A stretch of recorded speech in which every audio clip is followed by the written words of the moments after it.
Kenapa? Ceritakan bagaimana kisah pertemuannya. Banyak, mungkin takutnya ada yang belum ini. Ceritakan, kenapa Farel ini? Kenapa Farel? Kenapa aku pilih Farel kali ya? Kenapa aku pilih Farel ya? Aku nonton di TikTok dan aku tertarik untuk ngangkat dia. Tapi aku nggak nyangka bahwa kisahnya sesedih itu. Pas kemarin di podcast itu, aku nggak pernah nangis sebenarnya. Terakhir aku nangis tuh waktu SMA mau naik ke kuliah karena nggak dikasih kuliah. Dan kemarin waktu di podcast itu aku menangis. Tapi kenapa aku memilih dia? Karena sejujurnya yang di sini yang beruntung sebenarnya bukan Farel, sebenarnya aku yang beruntung. Karena aku tuh orang yang miskin, orang yang susah tiba-tiba menjadi seperti sekarang. Mungkin kalian tahu lah, orang ngelihat Dr. Richard terus memang sukses. Cuma aku dari dulu mencari seorang yang seperti Dr. Richard. Seorang yang miskin, seorang susah yang cuma punya talenta doang. Dan aku pengen bantu dia. Aku pengen bantu Dr. Richard Lee yang lain lah kayak gitu. Tapi nggak pernah ketemu. Saat itu ketika... Aku nggak pernah ketemu orang yang pinter. Aku nggak pernah ketemu ada yang pinter tapi kaya. Ada yang pinter tapi kaya. Ada yang miskin tapi bego. I'm sorry. Ada yang pinter tapi akhlaknya nggak bagus.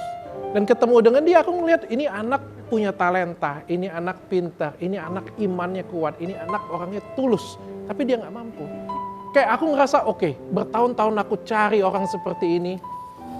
Dan akhirnya aku ketemu orang seperti ini. So why not aku nggak bantu? Orang dari dulu aku mencari orang seperti ini punya. Ya. Aku akan biayain dan aku akan buat Dr. Richard Lee yang baru. Oke. Farel yang tidak, maaf ya, tidak diurus oleh orang tuanya, tinggal bersama dengan neneknya, yang utangnya saat itu banyak. Berapa utangnya saat itu? Utangnya nggak banyak, tapi bagi dia banyak. Berapa? Ada mungkin 2 juta sampai 5 juta kali. Oke. Yang buat dia entah kapan bisa terbayar. Saat itu utang buat apa, Farel? Untuk biaya sekolah, satu. Yang kedua untuk ekonomi, karena kan pusat semua keuangan ada di Farel. Oke. Kamu tuh tinggal dengan nenek itu dari umur berapa? Umur 3 bulan. Umur 3 bulan. 3 bulan? Iya. Nah, yang dari lahir udah tinggal sama nenek. Kenapa orang tua kamu tidak bersama kamu? Harus ya mungkin mereka punya alasan tertentu kenapa mereka nggak mau ngurus Farel. Kenal sampai sekarang? Kenal. Suka ketemu? Enggak. Terakhir kali ketemu sama mama itu di umur 4 tahun. Kalau sama papa keluar dari penjara. Oke. Akhirnya kamu tinggal hanya dengan nenek? Iya, sama nenek dari bapak atau ibu? Bapak. Nenek dari bapak? Iya. Sehat nenek? Alhamdulillah sehat ya, cuman ya namanya udah tua, jadi ya ada sakit-sakitan. Oke. Akhirnya pertemuan terjadi dengan Dr. Richard Lee. Iya. Bagaimana proses pertemuannya? Farel di chat oleh tim dokter bahwasannya ada podcast yang diundang oleh Dr. Richard. Di situ, oh Masya Allah gitu kan.